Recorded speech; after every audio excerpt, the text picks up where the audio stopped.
Welcome to Joey's Social Club. I'm Joey Seifert.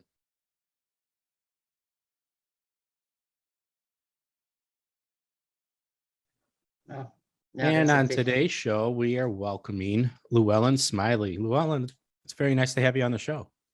Thank you for inviting me. How are you doing today? Cold. Cold? You're not in Chicago, though. Upstate New York. Oh, yeah. So it's cold. It's cold. Yeah. Yeah, it's definitely we had a little peak of spring here. We had the other week, it was like I think it was in the 60s, and all of us were like, yeah, it's time for our shorts. Yes. Time to pull out the motorcycles. And then the next day it was like 3 or 4 inches of snow. I know. The spring teaser. We had it here too. Yeah. So you don't have, I usually do Chicago-based stuff, but you're not necessarily tied to Chicago stuff, but you are tied to some larger, I'll call outfit family. You decided to write a book called Cradle of Crime, A Daughter's Tribute. What made you want to get into a project like that? Like, what was the background that pulled you into that project? I was writing a weekly column for a newspaper in San Diego about the arts and lifestyles and, character sketches.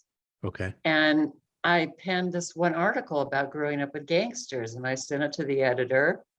I didn't think he would approve it, but he said, yeah, we'll publish it. And so he published it, and a lot of people responded. They asked questions. Oh, I lived right next to you. Oh, my father knew this one or that one. And so I kept going with it. And so that got me started. But what really got me started was I was in therapy with a psychoanalysis. Who doesn't go to one if they grow up with, the mafia, right? Yeah. And I was telling her how when I grew up, everywhere we went, people respected my father. Oh, I was so proud to be with him. Everybody was just so wonderful to him. And I told her a bit about my background. She looked at me and she said, Luellen, have you thought that maybe they were afraid of him? That they feared him. And so we went on from there, right? And then I turned about 40, which was 10 years after my father passed away. And I just had this meltdown. People always ask me about my background, and they talk about their background, and I didn't meet many people that had mine, right? Right. And so I just decided to quit everything, took myself out of my work, my friends, my life. And I've always loved to write. I just started writing about sort of a fictional about what I remembered about my dad and my mom. And it went from there. I just started contacting people, and people would tell me to go to the government and get the Freedom of Information Act and immigration and get all these documents. Not always easy to do that, FO, that freedom of information. It's not always so easy. Well, now it is because it's digital. But back then, it took me 3 years. Okay. And one day, like 7 boxes showed up. Wow. Of his whole life.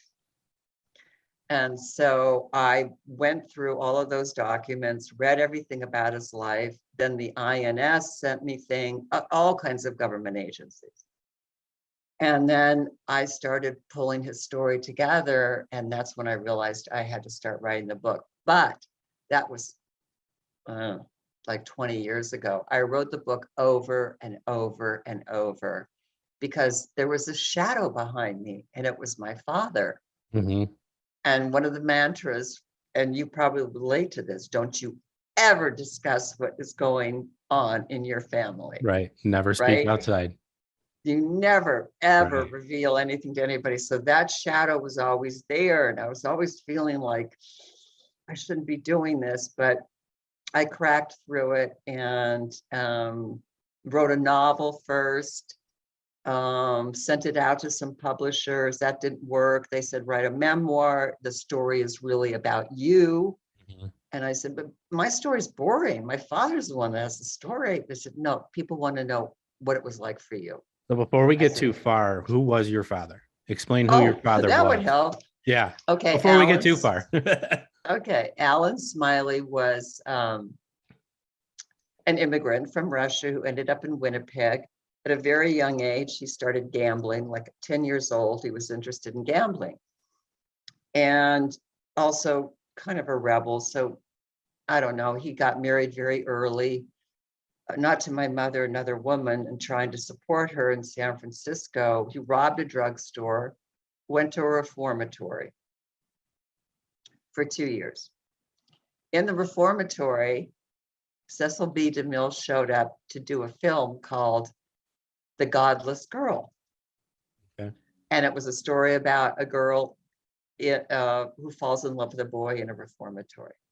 So my father, being a very smart man, he must have been in his, I think he was in his 20s. He made himself get in front of Cecil B. DeMille and say, when I get out of here, I'll be out in 6 months. I want to come work for you. Cecil said, come, you're ready. I welcome you. My dad was really a good presenter of himself. He was a So he salesman. went Yeah. really good. Yeah. So he went to Hollywood. He got a job in the wardrobe department, eventually worked up into the production, and he was with him for 10 years. Okay. Then comes along his good friend, George Raft, because he met everybody in Hollywood. And he introduced him to Ben Siegel. Ben Siegel. We Also don't known call as him Bugsy. Bugsy Siegel. Better known as, right? Better known as. Yeah. And it was love at first sight. Ben had gambling. He was already setting up all kinds of things in Los Angeles. And my father left Hollywood and joined Ben's gang, and they became like best friends. They weren't just partners in crime and different things. They were like best friends. And so that's how it happened. And he was sitting next to him the night Ben was murdered, right on that little sofa. Yeah, 1947. Wow. So after that, there's a whole nother story to that side, right? So he lost his best friend, and he had a picture of him in his bedroom, signed by Ben. And one time I asked him, I said, Dad, who's Ben Siegel? Don't you ever forget this. You're going to hear a lot of things about this man. Yeah. That he was my best friend, and he would take a bullet for me. End of subject. Well, not quite. I asked him what the mafia was, Oh, because I had heard it at school. now how old were you roughly around this time when you're asking these questions? 13. Okay. Yeah, my mom had just died, and I went to live with my dad. Okay. And I'll never forget it. I swear to God, he was all of a sudden, he was like 10 feet tall. And he said, there's no such thing. Right. Don't you ever, ever repeat that. All you need to know is he was my best friend. So that's kind of when that part of the life just ended. I mean, he got up every day, did his exercises. I made him his lemon juice. I was his new wife or something. I did everything for him. Mm-hmm. And then he would get in a suit and go out. And I figured he's going to business. I mean, well, that's what they say. They're not outfit guys or mafia guys. They're just businessmen. They're just businessmen. Right. So at that point at 13, and after he told you all that, did you just okay, he gave me the explanation, I'm leaving it alone? You never asked again? That was it? No, I never asked that again. Yeah. But I did know that after Ben died, he went to Meyer in New York and said, because he had never seen somebody shot right next to him, right? Sure. Bleeding eyes and everything. And he asked Meyer to get out. He wanted Meyer Lansky, you're talking about? Meyer Lansky. Yeah. He asked him to get out. And he said, okay, we're going to set you up in the oil business. It's like gambling. We'll introduce you to somebody. So he did go into the oil business in Okay. Texas and lived there for a while. That was when he was married to my mom. Had oil wells producing.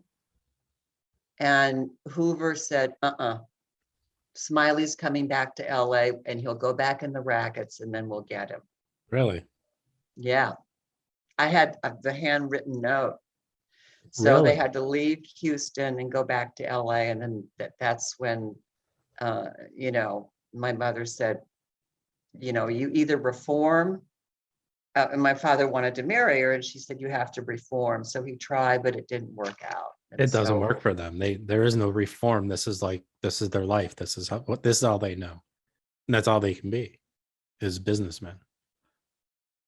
and he loved to gamble. Yeah.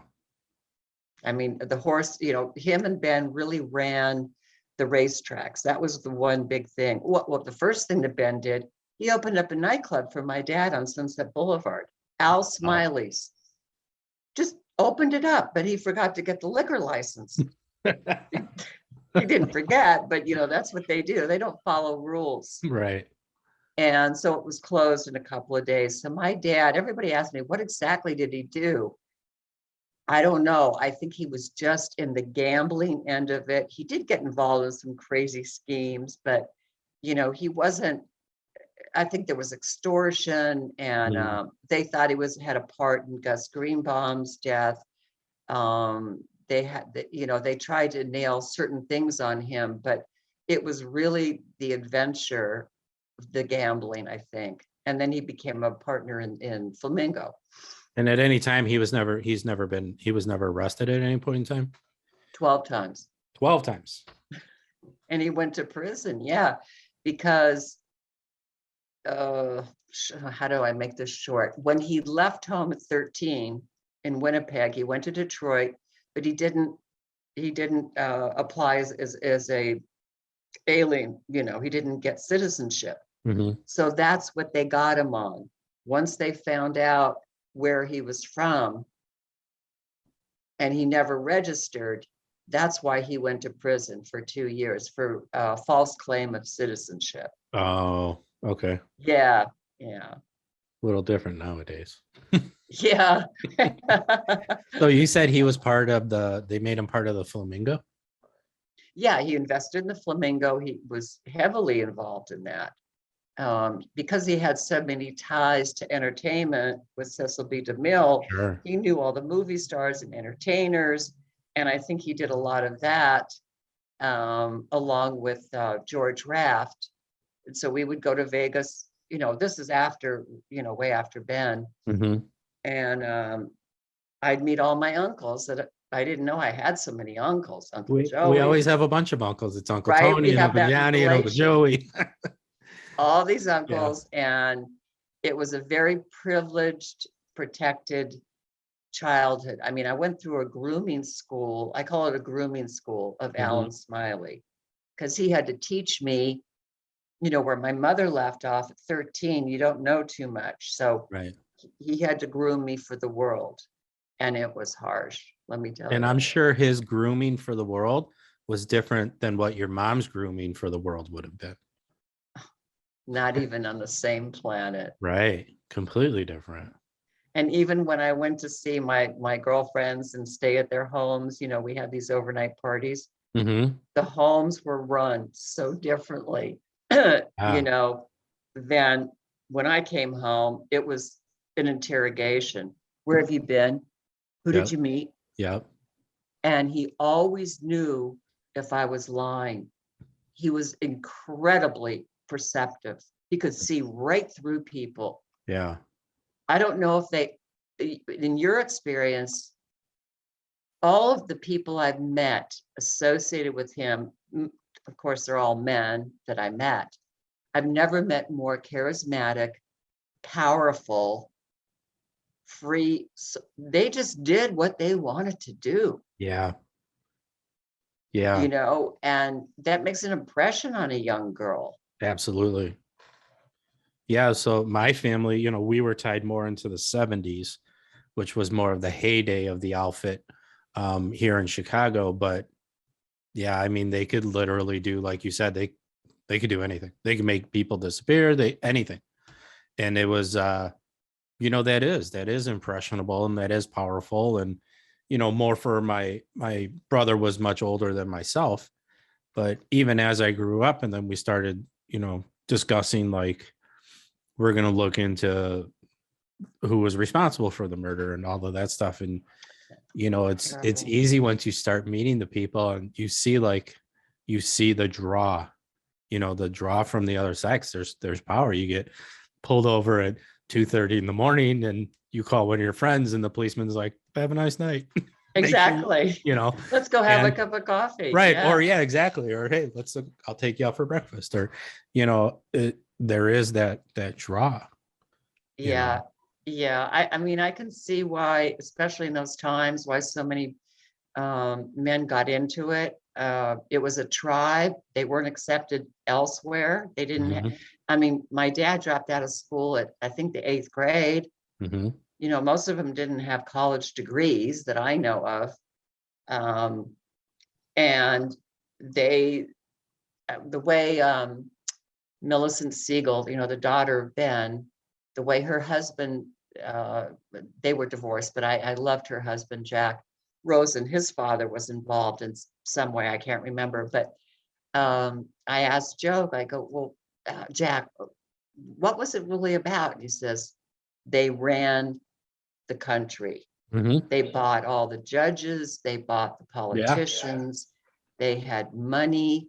When my dad was indicted and to go to prison, they rallied up, I think it was $30,000 or $40,000 and sent lobbyists to, I mean, they protected you. Yeah. If you were loyal, boy, they would do everything they could, Yeah. you If you were know. on the right side and you were a good earner, you got the privileged black card, if you will, like the American Express black card or gold, whatever. Yeah, Yeah. the American You got to Express do whatever black you card. I can do whatever I want in the United States. So That moving was all the way another, forward, you decide uh, later in life, listen, I'm going to write a book, after you go through the whole story. That we found that personally on our end, somewhat of a difficult process of doing the book. And then, like you said, you rewrite it and you rewrite it and you right. rewrite it and you get in front of this publisher and that publisher. And some are like, man, a lot of them didn't want to touch ours because it was from the victim side instead of from the outfit side, so we Oh, had some troubles really? there separately, different than yours. But what kind of things did you run up against once you finally had like your manuscript done and you're like, okay, this is what I'm sending out? It was a real, ironic situation just because I had the hook. Okay, your father, Ben Siegel, you've got the hook. That's the first thing. Right. So everybody encouraged me, encouraged me. And so when I was, finishing the book and starting to send out the pitch letters and the synopsis, I think it was about 150 agents I sent it to. And 4 or 5 got back to me interested. And then you go to the second part, then you send them 3 chapters, and the 3 chapters, then they declined. Mm-hmm. Basically, they said there wasn't enough violence in it. Okay, And they that's actually interesting. I want, like to hear that you say that because we ran up some of it on our end, but I've also had a couple of friends that I'm trying to help get books done, and they get the same thing back. Like, we don't want to like write the story and glorify the violence, but they're like, yeah, we definitely need more killing. We need more violence. We need more brutality. And I'm like, what? they didn't want the human side. They Right. don't want to know the other side of the gangster, which, gangsters are fathers and, Right. husbands and grandfathers, and the family is very important, but they don't want to know about that. Yeah, And that to me so is where the real story is.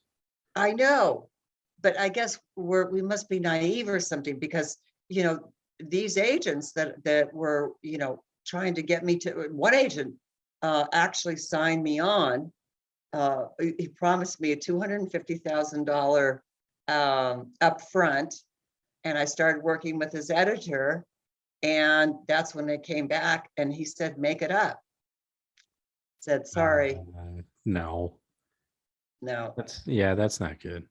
Yeah, so the human story, if we keep putting them out there, people like you and Chuck Maselli and another gal just came out with a book about Susan Berman, Kathy Scott, right?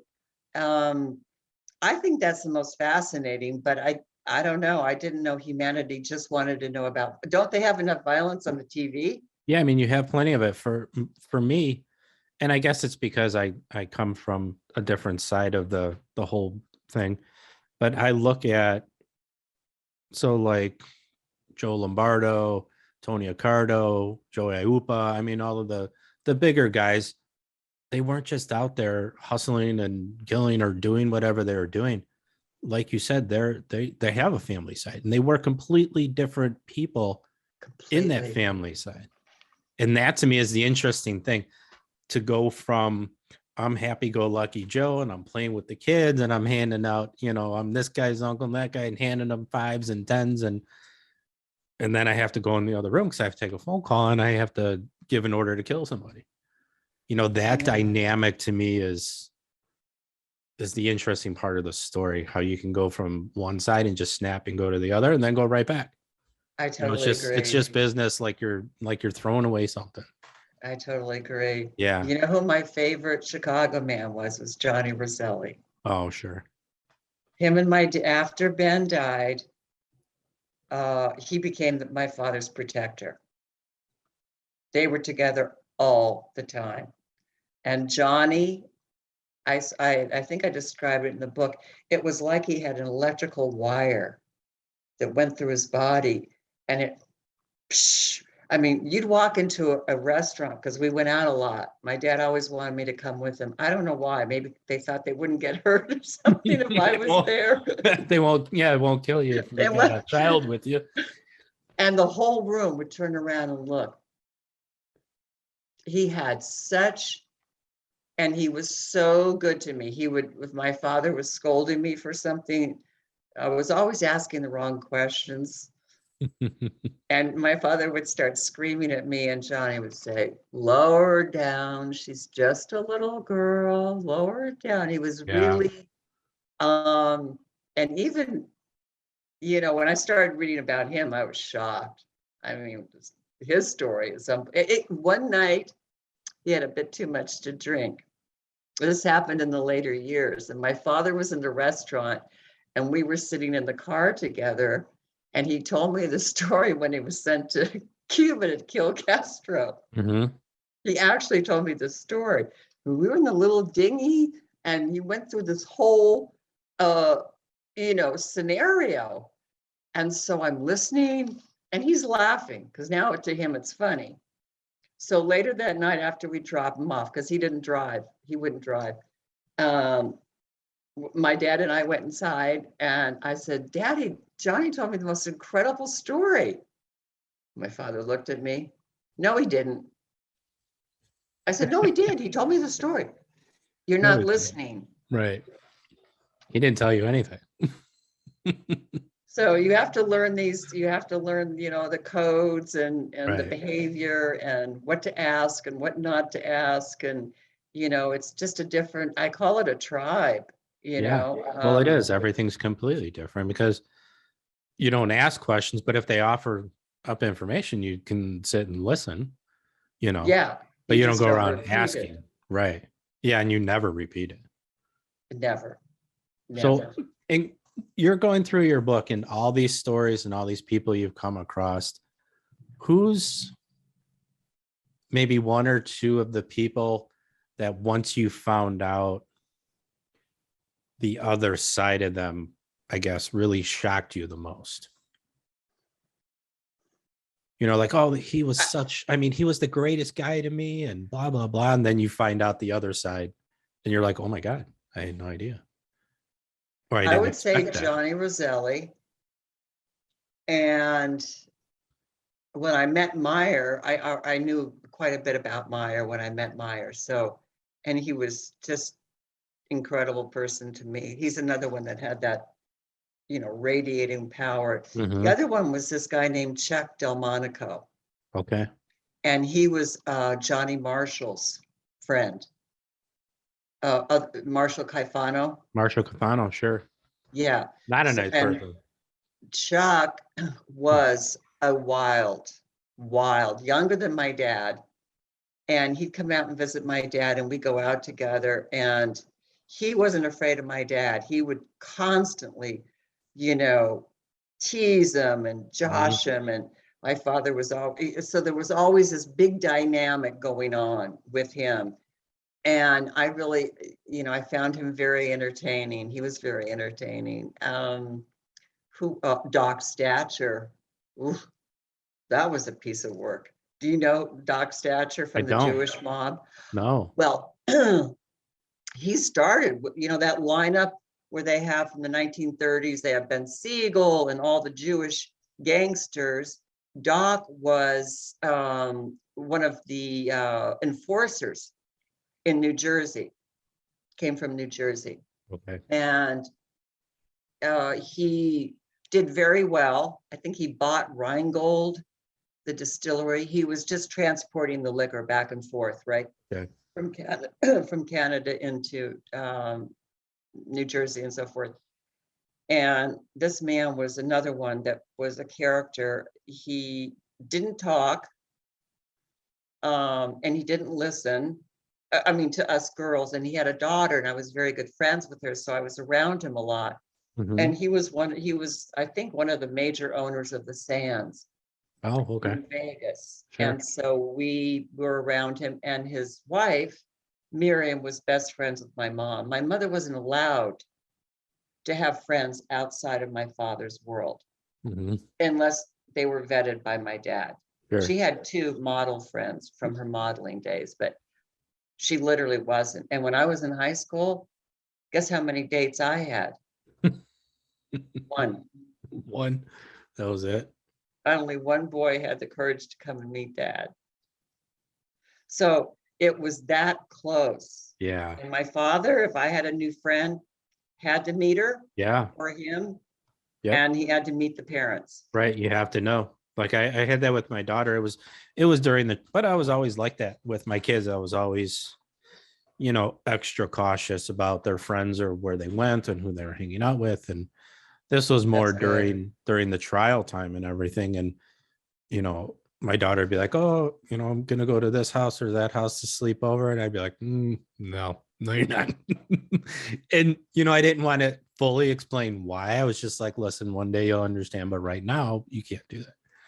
And as she got older and I let her read the book that we did. And I So told her, she knows. yeah. Yeah. So my kids know everything now. I said, when you get to a certain age, you can read the book. And, that was before we did the documentary, but they both watched the documentary. And I said, any questions you have, you're free to ask and I'll answer them. Just make sure the question that you're asking, you really want to know the answer to. That's a good line. Yeah. And they were fine. And my daughter, my daughter's, she's going to school for psychology and all this stuff. So she rattles out questions all the time. But yeah, I mean, even when we were little kids and my dad was alive, my brother and my sister, my older brother and sister, there was no sleepovers. Like you couldn't go somewhere I'm going to my friend's house for a sleepover. My dad, you can't do that. Never. I mean, they never were allowed to do that stuff. Wow. Yeah. So it's very like a similar, strict. yeah, it's similar. And it's, it's for a reason, but as a kid, you don't always understand what those reasons are. You just think, oh, my parents are jag because they're strict. Yeah. You don't always realize why. I know if I was late, that there was always a lecture or something. He never touched me physically, never. He was more frightening. His threats were more frightening. He was intimidating. He could be they all know how to intimidate. Right. They used some sort of like secret, I don't know if they go to school for it or it's just in them or they learn it from each other. It's just something you learn by being around other people. Yeah. Yeah.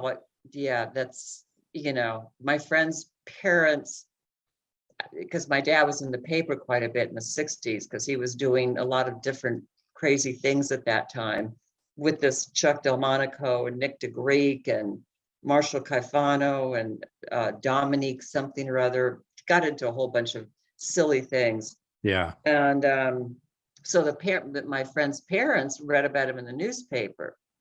So there was a group of my friends that I didn't want to go to their house because I could tell their parents didn't like me. And not that they didn't like me, they just, maybe you shouldn't have her over. Yeah. Nobody else, I mean, it was just so unique a way of growing up. That's why I had to write about it. I had to get it out of me. And I Yeah. had to know who my dad was. And I'll tell you something. After I read his story, and I say this to everybody, don't judge your parents until you know what they went through. So when you're doing the story, and you obviously knew your dad a certain way from growing up, when you're going through the process of the story, what did you find out about your dad that made you sit back and be like, okay, I understand more, or now I understand why he was the way he was, or anything like that? Were there a list of things that you found out that you didn't know? Oh, yeah. No, I didn't know really anything. Okay. I mean, I So didn't he know kept anything. literally everything from you the whole time. No, he masquerade. He was a masquerade. Totally. He would never tell me anything. So the FBI, I mean, it's kind of strange to say, you go to ancestry.com. I Mhm. went to FBI.com to learn about my family history. And that's how I found out what kind of a man he was, what he was juggling. When my mom died and suddenly he had 13-year-old girls to Yeah. raise, because we used to just see him on the weekends and go horseback riding and movies and Right. parties and You got the fun everything stuff, right? yeah, a whole different Yeah. thing when I moved in.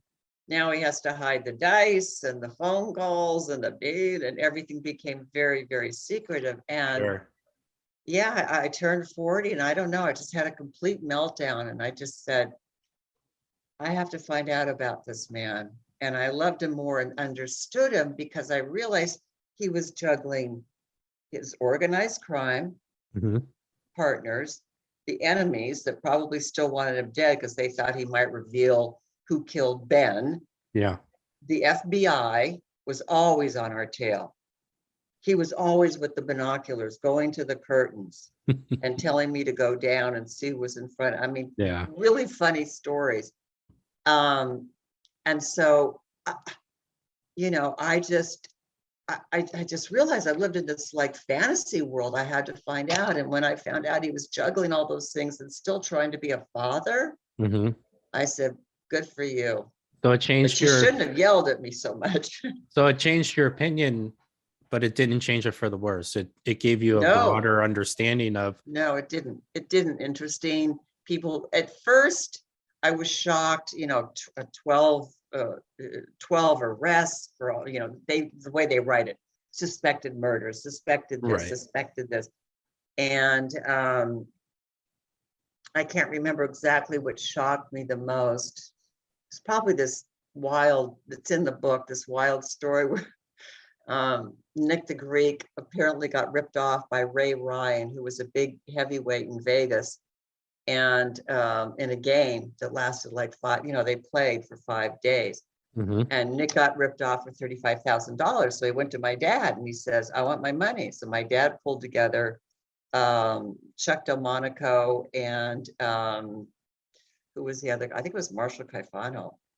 And they went to Palm Springs and kidnapped him, this Ray Bryan, and put him in the airplane, took him to Vegas. And, I don't know what they did to him in the plane. That didn't come out, but I'm sure Yeah. it wasn't pleasant. Right.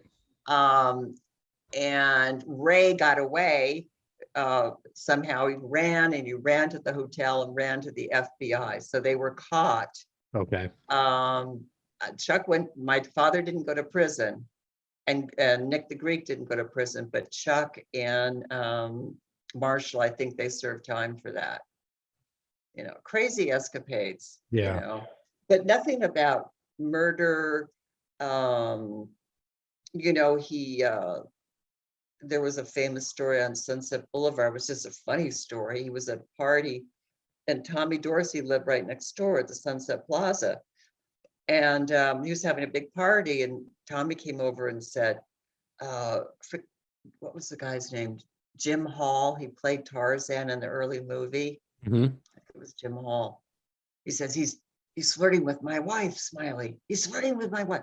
So my dad, of course, goes over and he slices off a part of Jim Hall's nose. It's called Battle of the Balcony.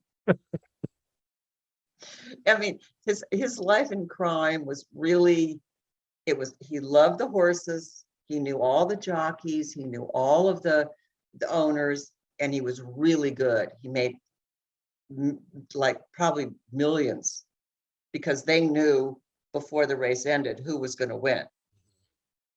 They had this whole system worked out. So, what was shocking is that, not shocking so much, is that he never told me about his childhood. He wouldn't talk about his mother or father. And that's one of the things I find whenever I talk to anybody. That's usually one of the first couple questions that I always ask them, because I'm always comparing who I'm talking to my childhood. Yeah. And usually if anything happens and, we're a little different as adults or something, it usually always goes back to your childhood. Something always happened, and you go further back through the years, and it's always, something happened in the childhood from the grandparents or the parents or something. It always ties back. Yeah. You're right. So did you ever find out anything about his childhood? Through the INS, when the task force searching for Smiley's real identity, they went to his parents' home in Winnipeg. They really wanted him. Mm-hmm. They really wanted him. And in the FBI files, his father said he left home at a very young age. He was gambling at a very young age, and he was unruly. That's all I heard. And then what else did many, many years later, when I was part of the mob experience in Vegas that closed because went bankrupt. Mm-hmm. Did you ever hear about that? No, I was going to ask you about that because I knew you were tied to one of them, and I was going to talk about that. Yeah, I wasn't tied to the one that's there now. The one I was tied to was Jay Bloom and a bunch of partners put together incredible museum in the Flamingo, and Millicent Siegel got a hold of me and wanted me to be part of it. And so I became part of that. What was the question? And you were doing writing and stuff for the museum, correct? No, we were going to be consultants. Oh, okay. So we were going, we had this but the whole thing folded because the banksters turned out to be gangsters. Well, that's odd. It was really, really, it was incredible. The whole thing turned into a huge criminal case. None of us really knew. I sold the collection to Jay, so I was paid, but a lot of the kids were on leases or different sort of arrangements, and they didn't get paid, and it went bankrupt. But that sort of that congregation, a whole bunch of us kids, Carl Giancana, what's his name? The famous, the one that got buried in the desert and they did the movie on him. What was that guy's name? I know there were a lot of people in that desert out there. Exactly. Well, anyway, a bunch of us kids got together, and now like Carl's family didn't like this family, and Ben's family, Millicent's family didn't, but we all got together because we had that bond and we could talk about it. And that was an incredible experience. That was kind of the highlight of everything. I found that a lot too with a lot of people that I talk to, is it's the same thing. It's even though you were raised in that lifestyle in some way or the other, that they'll say, oh, I saw you had this guy on your show. I don't really like that family, but I like this family. And all of them, like you just said, all of them are like that. Like, it's almost like, I don't know how everybody made things happen back in the day, because it seems like nobody gets along. It's still instilled. Yeah. It still passes on, because even though the child may not understand what they're talking about, they'll know the names. You know Mhm. what I mean? The name, oh, the Italians, the Jews. It's Yeah. always the Italians or the Jews, right? Yeah. And so, but when we got together, all of that just faded away. We just wanted to trade stories about how we grew up and tell stories about our dads. It was Yeah. really phenomenal for that, Those are the stories I so find are the most fascinating too. It's, I know everybody wants to hear about what gangster you're tied to, or, what they did, or hear more of but to me, it's like the inside stories of, sitting, it's Thanksgiving and all of your uncles come over, for Thanksgiving, and the families, and, the guys are in this room there and they're talking and they don't really want the kids in there. But, I mean, those are the stories that are fascinating to me, yeah, because then yeah. it involves the entire family, and it's you as a little kid remembering, stories like that, and then growing up and finding out, well, those guys were in there talking about, this guy or that guy, or this, where they're getting money from, and it was late, or, stuff like that. And you don't realize that when you're a kid. Oh, I know. Those are The the stories I think whispering. are cool. Yeah. Yeah, one of the first titles for the book was They Only Speak in Whispers, Hmm. because boy, they had it down. They were like, ventriloquists. They were, you don't know what they're saying, and you're like, well, what did you just say? Yeah. They had very strict rules. That's it for their families. Sometimes that was really difficult. Yeah. If I wasn't allowed to go up to Sunset, because up in Sunset, I might get into trouble with the nightclubs or whatever. It was very, very strict, very strict. Hmm. And so, of course, I became rebellious. And did you Because find that then, a lot? Was your dad okay with you using your name? Like, a lot of times, a lot of the people that I've talked to and stuff, from oh, when they interesting. would get into their teenage and they're a little bit older, they would say you can go to these areas, but they'll use your last name. Oh, So they would use like a different name or something depending on where they were. I can understand that. Yeah. Because a lot of No, I times, didn't. obviously, the bigger your dad is, the bigger name there is. So, Well, there was only the one family in LA. See, in Chicago, that you had more. You had, oh, yeah. right? There's like Yeah, we four have or five tons. families. Yeah. Yeah, No, totally different, totally yeah. different. Yeah, in LA, there was just that one that was, run by a bunch of, Dragna and Nick DeSimone and Brooklier and, different guys. But there might have been, offshoots, little gangs that came through that, but that was just the main group where you had different. Yeah. So So how you did you had, feel when you finished the book? Like, you finished the book, it got picked up, it got published. Like, was it like a weight off your shoulders? Did because a lot of the times when you do a book and you're doing it on your own family, it's almost like therapeutic. oh, it's a catharsis. Yeah. Absolutely. It's the Yeah. best therapy I ever went through, and the best training as a writer, because I was working alone. It starts out at 500, it ends up at 300. This doesn't work. This isn't about the Hmm. story. This is a tangent, Yeah. toss, toss, toss. And when I finished it and I got the first proof, I was euphoric.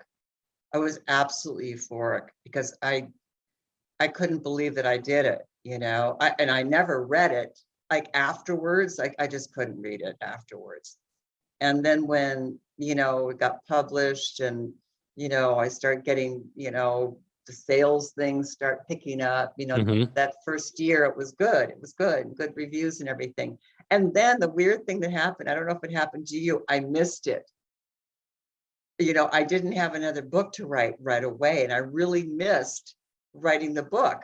Yeah. I mean, that's because I was structured. I was like nothing else, Yeah. no You were already partying. like in the zone. I was there, yeah. Yeah. So I wasn't interested in doing anything else but writing, See, mine's the opposite. I've met so many people along the way. And once they found out that we controlled, we were doing the book, and then now that the documentary comes out and they find out that we produced the documentary and worked on the documentary, I have a lot of families and a lot of people that I talk to, and they want to share their stories. and they want to do their story. So I find I'm at the opposite end.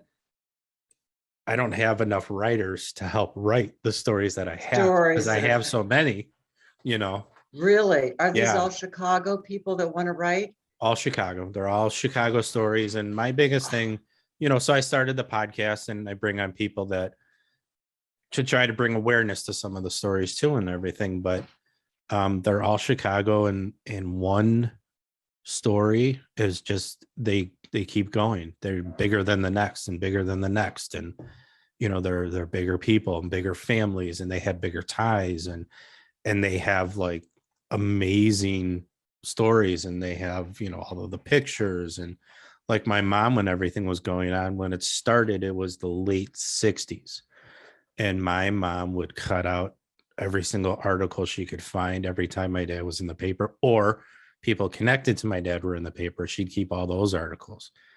They were getting mail from That was her, that yeah, was her scrapbook. it was. The funny thing Wow. about that is, so she was keeping all of the Chicago Crime Commission would send letters, the FBI, all this stuff. She would send letters. And when I got older, I'm getting older and I'm asking questions. I'm not getting the answers I want. Before we started doing the book, she goes, come over and pick this stuff up. And she had like 4 of those huge moving tubs. And they were Of full all, of the scrapbook, God, the books. And there was one page after another, and you could follow it through. It like basically wrote itself. You did could she follow want it you to through. write? Did she suggest you work on it, or? She did it. My whole family was, listen, this happened. Let's move on. Let's not. And me and my brother, obviously we couldn't. We couldn't. Everybody else was happy to move on, and me and my brother couldn't let it go. So once we got to a certain point, I said, it was right during the family secrets trial, the big trial in the 2000s. I said, we got to do something a little bit bigger here. Let's do a book. She gives me the, okay, if that's what you want to do, then okay. She didn't fight you. No. And then she pulls out this like plethora of stuff for 40 years she was keeping. I mean, just tons and tons of stuff. So it was kind of cool. It was neat that she had all that stuff. Did you get the FBI files? I've been getting more of the FBI files once the documentary came out, because then other people are reaching out and saying, hey, did you ever see this? Did you ever see this? Because my brother and I had a lot of trouble getting a lot of information, because anytime we would go and we would try to do an FO, or we would ask questions anywhere, it was always, well, it's an active case. We can't tell you anything. We can't give you that information. And one of the lines that I threw out, and it was true, it would piss us off. We'd be like, active, what are you guys actively doing to solve this case? I mean, you're talking 30 plus years, So we didn't have a lot of good luck with that. But now everything's kind of open, and they have, all of these websites you can go on, and there's a lot of information. On that subject of closed case, the jacket my father was wearing the night that Ben was shot, a bullet went through it. So they kept it in evidence, right? Sure. So back in 2012, when I was with the mob experience, Jay suggested I try and get that jacket, and he would, pay a big price for it. So I tried, and I called up, and they said, it's an open case. And I said, really? Got any clues? So another friend connected with this whole, research, wrote to me recently, said, why don't you get that jacket? So I'm in contact now with the sergeant of the Beverly Hills Police Department, 75 years later, right? A very high profile case. We probably didn't get rid of it. He's going to look for it. I don't know. Yeah. Can you imagine though, 75 years later, if they were like, yeah, here it is in the back of our, warehouse. Yeah. Imagine. I know. Crazy. Because my mom asked me that like a week ago. She goes, since this trial's over and technically somebody went away for it and all of that, that means it's technically closed now. So that means the clothing that he was wearing that day, we could get back, right? And I'm like, I guess. I'm like, do you really want it? It's going to be, destroyed with shotgun pellets and blood. And I mean, Yeah. but it's possible, I guess. Yeah, it depends how far you want to go. I have a suggestion. When you just said about all these people are coming out, it's like they've been trapped, right? And Right. these relatives and siblings and uncles and aunts come out and they want to tell their story. They have these what's the word? Not analogies? It's not Anomalies? what? Anomalies? No. Anthologies. Oh, anthologies. Anthology of mob history in Chicago, where you could have a chapter for each story, because if you try and tell all the stories, you're gonna be 100 years old. Yeah. They're huge stories. But they have to condense them because people don't have, their attention span is what, 4 minutes Hmm. because of social media, and Yeah. everything else. But an anthology where you put all these stories together and everybody feels like they get to tell the most important, event or what changed their life. I don't Right. know. I did Because have it's one it's of a the, terrible thing to walk away with. yeah, absolutely. One of the coolest things, though, my mom kept a lot of stuff, but one of the coolest things that after she gave me all that stuff, it was like, I don't know, a couple of weeks later, she goes, "Oh, I still have another shoebox of stuff that I found. Come get it." She goes, "I was just gonna throw it away." So I'm like, "Hold on, I'll come get it." So I come get it and I open it up and I'm going through it. And a lot of it is just, just junk and throw it away. But I pull out this little envelope from, back then you would get your film developed. Right. It was like one of Right. those envelopes. And I'm like, "What is this?" She goes, "I have no idea." She's like, "Just take it out." So I take it out. And the first thing I take out is the old, big negatives, like from the crime police, they would take the huge cameras. Oh, yeah. So it had Right. the big negative and I'm holding it up. I'm like, I can't even tell what the hell this is. And the original picture is in there too. So I slide out the picture and it is a view that I have not seen before anywhere online of the St. Valentine's Day massacre. I'm like, "What? Where did you get this?" She goes, "I don't know. Your father brought it home one day and he thought it was cool. And we stuck it in some box or something." I'm like, "Oh my God." Like, that is cool. Like, that I Yeah, thought was that's like impressive or, something cool. And it just verified to us. It was just one of those other things that was just like, yeah, he was tied to like some really big people to be able to bring that home. but when you were growing up, you were like me, you didn't really know what was going on, Well, right? when he was killed, I was only 4 years Oh, old. that's right. You were So I so was still young. really young, but like my brother, they had a fiberglass factory and he would go with them to work and stuff. And he had no idea. My brother just thought he was a fiberglass guy, working fiberglass guy. And when, Joe would come in or these other guys, it was always, "You call me Uncle Joe or you call me Uncle Tony.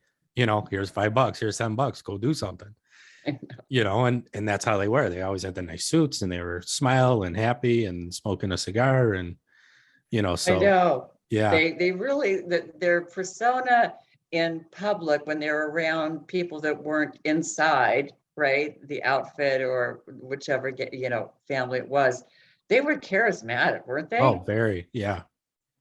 I mean, they really like it would change the whole dynamic of a room. Yeah. That's just, and all my life, I've always thought people were a little restrained because, you know, these people would just say what they wanted, do what they wanted.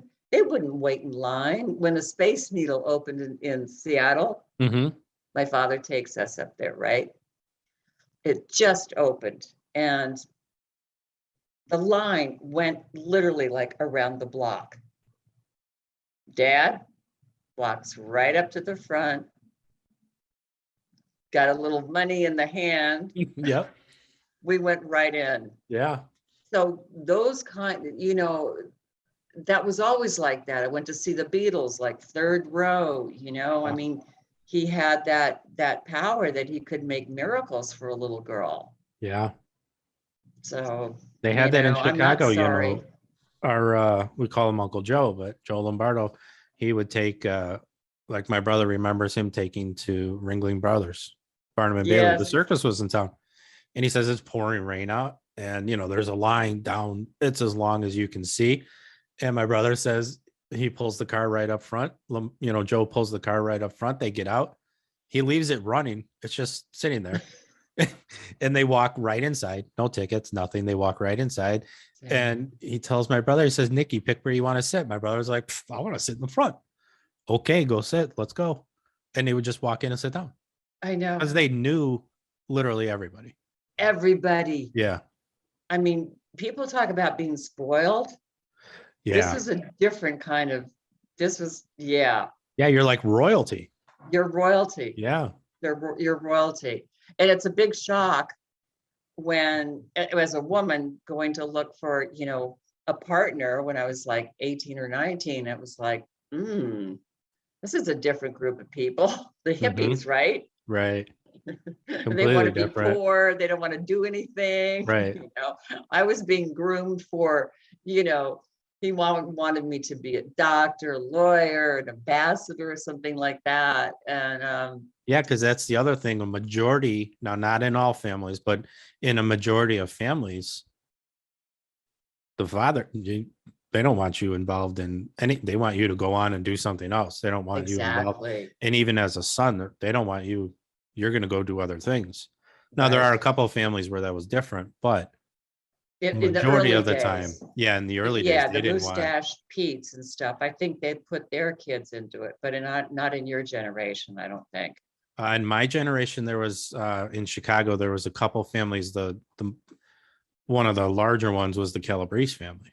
Yes. That senior, there was no getting away from him. Like, he made sure his kids were going into that.